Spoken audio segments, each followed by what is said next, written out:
നമസ്കാരം. കാറിൻ്റെ rear bumper repair ചെയ്യുന്ന വീഡിയോ ആണ്. റിപ്പയർ മീൻസ് അത് ചെറുതായിട്ടൊന്ന് ഒരു സ്ഥലത്ത് തട്ടിയപ്പോൾ ആ ക്ലിപ്പ് ഒന്നാകെ വിട്ടുപോകുന്നു. അപ്പോൾ അത് ഫിക്സ് ചെയ്യണമെങ്കിൽ ആ ബമ്പർ ഒന്നാകെ എടുത്ത് അഴിച്ച് മാറ്റി ക്ലിപ്പുകൾ മാറ്റേണ്ടി വരും. എന്നാലേ അത് കറക്റ്റ് സീറ്റായിരിക്കുള്ളൂ. അപ്പോൾ അത് ചെയ്യാനൊന്ന് ബമ്പർ റിമൂവ് ചെയ്യണമെങ്കിൽ ആദ്യം രജിസ്ട്രേഷൻ നമ്പർ പ്ലേറ്റ് എടുത്ത് മാറ്റുക. അതിനുശേഷം 10-ൻ്റെ ആ ബോൾട്ടും റിമൂവ് ചെയ്യണം. ബമ്പറിൻ്റെ ഓരോ ഭാഗത്ത് വരുന്ന ക്ലിപ്പുകൾ ആദ്യം റിമൂവ് ചെയ്യാം.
നമ്പർ പ്ലേറ്റിലേക്ക് ലൈറ്റ് വരുന്ന കണക്ഷനാണത്.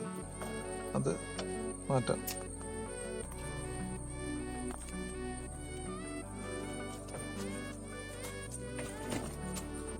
വല്ലപ്പോഴൊക്കെ ബമ്പർ റിമൂവ് ചെയ്താൽ നമുക്ക് വേറെ ഗുണങ്ങളുണ്ട്. ഈ കാണുന്നതാണത്. കണ്ടോ, വണ്ടിയുടെ പിൻഭാഗത്തുള്ള കട്ട ചെളി. ഈ ചെളി ഇങ്ങനെ ഇരുന്ന് ആ ഭാഗം അങ്ങനെ തന്നെ തുരുമ്പെടുക്കും. ഈ ബമ്പർ അഴിച്ച സമയത്ത് നമുക്ക് ഈ ബാക്ക് ഭാഗം കൂടെ ഒന്ന് ക്ലീൻ ചെയ്തെടുക്കാം. അതിന് ടെയിൽ ലൈറ്റും കൂടെ ഊരുകയാണെങ്കിൽ ആ ബാക്ക് ഭാഗം ഏറ്റവും വൃത്തിയായിട്ട് നമുക്ക് ചെയ്യാൻ പറ്റും. അതുകൊണ്ട് ആ ടെയിൽ ലൈറ്റും കൂടെ അഴിച്ചു മാറ്റാം. അപ്പോൾ ടെയിൽ ലൈറ്റ് അഴിച്ചു മാറ്റി നന്നായിട്ടൊന്ന് വാഷ് ചെയ്യണം. വാഷ് ചെയ്തതിന് ശേഷമുള്ള കാഴ്ചയാണ്. ഇങ്ങനെയുള്ള ഈ ഭാഗമാണ് നമ്മൾ മുമ്പ് കണ്ടത്. ഇനി നമുക്ക് നന്നായിട്ട് വൃത്തിയാക്കിയ ബമ്പറും കൂടെ എടുത്ത് ഫിറ്റ് ചെയ്ത് കഴിഞ്ഞാൽ സംഗതി കഴിഞ്ഞു. ഈ ഓരോ ക്ലിപ്പുകളും കുത്തിയിടാൻ ശ്രദ്ധിക്കുക.